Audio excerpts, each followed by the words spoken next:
Bismillahirrahmanirrahim. Welcome to Medical Medics. Today the topic of our discussion is development of the stomach. इससे पहले वाली video के अंदर हमने डेवलपमेंट ऑफ एसोफेगस को डिटेल से देखा था। तो जब हम स्टमक की डेवलपमेंट की बात करते हैं तो इनिशियली जो हमारे पास कॉर्डल एंड ऑफ फोरगट होता है वो ट्यूबुलर इन शेप होता है। यानी फोर्थ वीक के अंदर जब हम बात करते हैं तो जो कॉर्डल एंड ऑफ फोरगट होता है वो ट्यूबुलर होता है, यानी ट्यूब की फॉर्म में होता है। अब क्या होता है कि जहाँ पे हमारे पास रिस्पायरेटरी डाइवर्टिकुलम डेवलप हुआ था एसोफेगस के केस में, जहाँ से एसोफेगस डेवलप हुई थी, उसके थोड़ा सा कॉर्डली हमारे पास एक फ्यूजिफॉर्म डायलेशन सी अपीयर होती है। ऐसे करके फ्यूजिफॉर्म डायलेशन अपीयर होती है। यही फ्यूजिफॉर्म जो डायलेशन होती है ये हमारे पास स्टमक की फॉर्मेशन करवाती है। अब ये जो फ्यूजिफॉर्म डायलेशन होती है ये हमारे पास इनिशियली प्रेजेंट होती है थोरेसिक रीजन के अंदर। क्यों थोरेसिक रीजन के अंदर डेवलप होती है? क्योंकि जो हमारे पास एसोफेगस होती है उसकी लेंथ कम होती है। इसकी लेंथ कम होने की वजह से ये थोरेसिक रीजन के अंदर लाई करी होती है। तो जब एसोफेगस हमारे पास नीचे की तरफ डिसेंड करती है, यानी उसकी लेंथ इंक्रीज होती है due to development of heart and lungs, तो हमारे पास जो स्टमक होती है वो भी एब्डोमेन के अंदर आ जाती है। अब अगर ये एसोफेगस की लेंथनिंग ना हो तो इसकी वजह से क्या होता है कि हमारे पास डायफ्रेगमेटिक हर्निया हो जाता है, जिसकी वजह से क्या होता है कि स्टमक रिमेन करती है थोरेसिक कैविटी के अंदर और वो कंप्रेस कर देती है लंग्स को। तो इस तरह से हमारे पास ट्यूबुलर स्ट्रक्चर कन्वर्ट हो जाएगा फ्यूजिफॉर्म डायलेशन के अंदर। अब हमारी जो अडल्ट स्टमक होती है वो इस तरह से तो नहीं होती, वो हमारे पास कुछ इस तरह से प्रेजेंट होती है। यहाँ पे हमारे पास राइट साइड पे कुछ इस तरह से लेसर कर्वेचर प्रेजेंट होता है और लेफ्ट साइड पर ग्रेटर कर्वेचर प्रेजेंट होता है। अब इसको इस तरह से कन्वर्ट करने के लिए हमारे पास स्टमक की रोटेशंस होती हैं। बेसिकली दो तरह की रोटेशन होती है हमारे पास स्टमक के अंदर। रोटेशंस एक होती है हमारे पास लॉन्गिट्यूडनल एक्सिस के अलोंग और एक होती है एंट्रोपोस्टीरियर एक्सिस के अलोंग।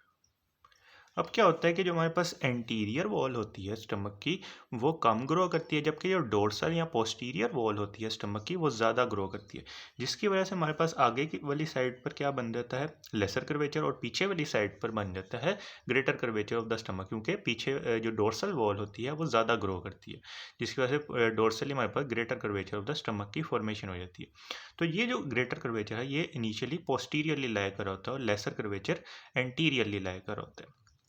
अब रोटेशन होनी है अलोंग लॉन्गिट्यूडनल एक्सिस की। जब हम बात करते हैं तो 90 डिग्री क्लॉकवाइज हमारे पास रोटेशन होगी, 90 डिग्री क्लॉकवाइज रोटेशन होगी, जिसकी वजह से क्या होगा कि जो लेसर कर्वेचर होता है वो हमारा आ जाएगा ऑन द राइट साइड और जो ग्रेटर कर्वेचर होता है वो आ जाएगा अलोंग द लेफ्ट साइड। इसको हम 3D एनिमेशन से समझ लेते हैं। अच्छा, अब इनिशियली हमारे पास कुछ इस तरह से प्रेजेंट थी स्टमक, जिसके अंदर हम देख सकते हैं कि जो लेसर कर्वेचर है वो एंटीरियरली फेस कर रहा है, जबकि जो ग्रेटर कर्वेचर है वो पोस्टीरियरली प्रेजेंट है। अब जब रोटेशन होगी तो रोटेशन 90 डिग्री क्लॉकवाइज जब रोटेशन होगी 90 डिग्री, तो इसकी वजह से क्या होगा कि जो हमारे पास लेफ्ट सरफेस थी स्टमक की वो एंटीरियरली फेस करेगी, लेफ्ट सरफेस आ जाएगी एंटीरियरली। इस तरह से हमारे पास 90 डिग्री क्लॉकवाइज रोटेशन हो रही है। तो लेफ्ट सरफेस, ये लेफ्ट सरफेस है और ये राइट सरफेस है, तो लेफ्ट सरफेस आ जाएगी एंटीरियरली, ये एंटीरियरली आ गई। उसके अलावा बात करें तो राइट सरफेस आ जाएगी पोस्टीरियरली। उसके अलावा जो लेसर कर्वेचर था वो आ जाएगा अलोंग राइट साइड की तरफ और जो ग्रेटर कर्वेचर था वो आ जाएगा लेफ्ट साइड की तरफ। तो लॉन्गिट्यूडनल एक्सिस के अलोंग 90 डिग्री क्लॉकवाइज रोटेशन की वजह से क्या हुआ कि इनिशियली ऐसे प्रेजेंट थी, अब रोटेशन होनी है 90 डिग्री क्लॉकवाइज।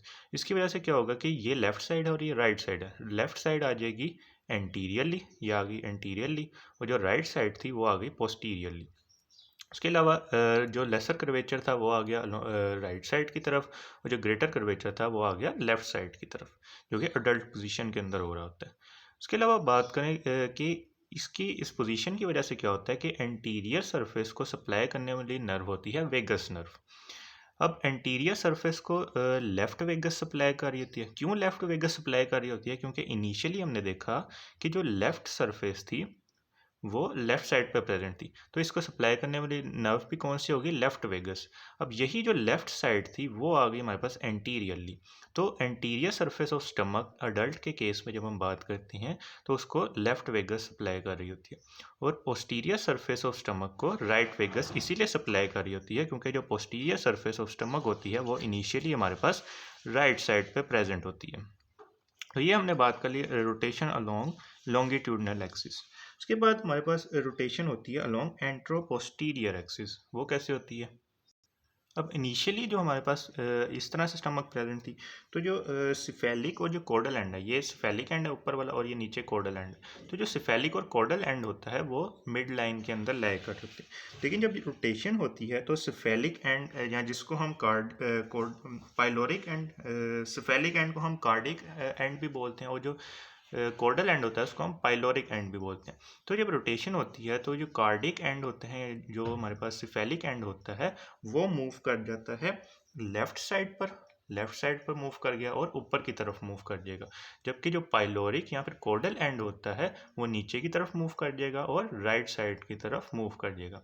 तो ये बात होगी एंट्रोपोस्टीरियर एक्सिस के अंदर इसकी रोटेशन की, जिसके अंदर हमने देखा कि इनिशियली जो हमारे पास क्रेनियल और कोडल एंड थे वो मिड लाइन के अंदर लाई कर रहे थे। लेकिन जब रोटेशन हुई तो उसकी वजह से क्या हुआ कि जो हमारे पास कार्डियक या फिर क्रेनियल एंड था वो मूव कर गया ऊपर की तरफ और लेफ्ट साइड की तरफ। जबकि जो कोडल एंड था यहाँ पे, जिसको हम पाइलोरिक एंड बोलते हैं, वो मूव कर गया नीचे की तरफ और राइट साइड की तरफ, जो कि अडल्ट पोजीशन के अंदर कुछ इस तरह से प्रेजेंट होता है। तो ये हमने बात कर ली रोटेशन ऑफ स्टमक की। नेक्स्ट हम बात कर लेते हैं मेजेंट्रीज ऑफ द स्टमक की। जब हम मेजेंट्रीज ऑफ स्टमक की बात करते हैं तो हमें पता है कि दो तरह की मेजेंट्रीज प्रेजेंट होती हैं। एक होती है वेंट्रल मीजोगैस्ट्रियम और एक होता है डोर्सल मीजोगैस्ट्रियम। अगर हम सजाइटल या फिर लेटरल व्यू से देखें तो कुछ इस तरह से अगर हमारे पास स्टमक प्रेजेंट है, ये हमारे पास है एंटीरियर एब्डोमिनल वॉल और ये हमारे पास पोस्टीरियर एब्डोमिनल वॉल। तो ये कनेक्टेड होती है with the anterior abdominal wall through this ventral mesogastrium. This one is the ventral mesogastrium. ये anterior side है और ये posterior side है। तो ये connect है with the anterior abdominal wall with the help of ventral mesogastrium, ventral mesogastrium।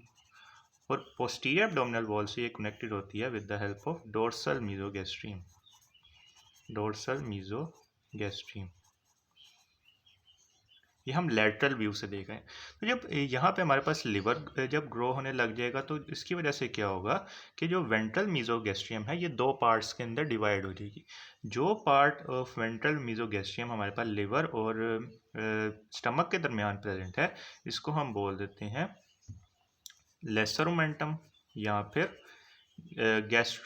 हेपेटोगैस्ट्रिक ligament, lesser omentum.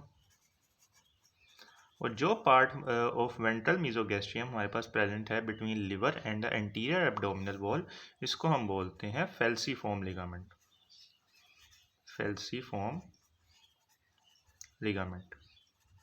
तो ये दो पार्ट्स हो गए वेंट्रल मीजोगैस्ट्रियम के। वो वाला पार्ट जो हमारे पास स्टमक और लिवर के दरमियान प्रेजेंट था उसको हमने कह दिया लेसर ओमेंटम या फिर हम इसको हेपेटोगैस्ट्रिक लिगामेंट भी बोल सकते हैं। और वो पार्ट ऑफ वेंट्रल मीजोगैस्ट्रियम जो कि लिवर और इंटीरियर एब्डोमिनल वॉल के दरमियान प्रेजेंट था उसको हमने कह दिया फेल्सीफॉर्म लिगामेंट।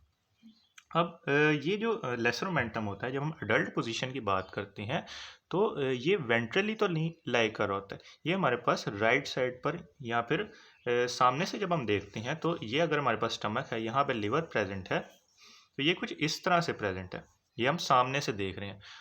तो ये आगे की तरफ नहीं लाई कर रहा। अब इसकी क्या वजह है? तो जब हमारे पास रोटेशन होती है, इसकी रोटेशन की वजह से ही हमारे पास ये जो लेसर मोमेंटम होता है ये कुछ इस तरह से लाई कर रहा होता है। यानी इनिशियली हमारे पास लेसर मोमेंटम इस तरह से प्रेजेंट था, जब रोटेशन हुई वो इस तरह से प्रेजेंट हो गया, क्योंकि लिवर भी इस साइड पर आ गया और स्टमक इस साइड पर आ गई। तो इसने इन दोनों स्ट्रक्चर्स को आपस में कनेक्ट कर दिया, यानी लेसर कर्वेचर ऑफ स्टमक को कनेक्ट कर दिया विद द लिवर। तो ये हमने वेंट्रल मीजोगैस्ट्रियम की बात कर ली। नेक्स्ट हम डोर्सल मीजोगैस्ट्रियम की बात करते हैं। अब ये जो डोर्सल मीजोगैस्ट्रियम है इसके अंदर भी एक स्ट्रक्चर ग्रो होता है जिसको हम बोलते हैं स्प्लीन। यहाँ पर कुछ इस तरह से स्प्लीन ग्रो कर जाएगी।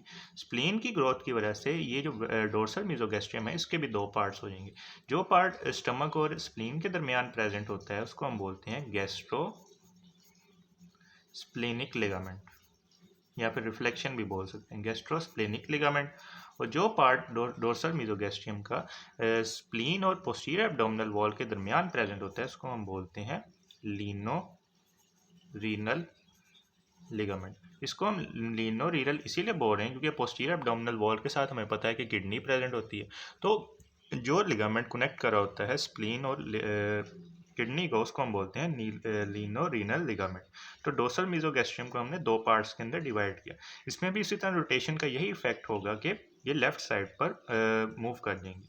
उसके अलावा बात करें कि जो डोर्सल मीजोगैस्ट्रियम है, ये लॉन्गिट्यूडनल एक्सिस के अराउंड जब रोटेशन होती है तो जो डोर्सल मीजोगैस्ट्रियम है वो लेफ्ट साइड पर मूव कर जाती है। इसकी वजह से स्टमक के बिहाइंड एक स्पेस की फॉर्मेशन हो जाती है जिसको हम बोलते हैं ओमेंटल बर्सा। इसको हम एक और डायग्राम से समझ लेते हैं।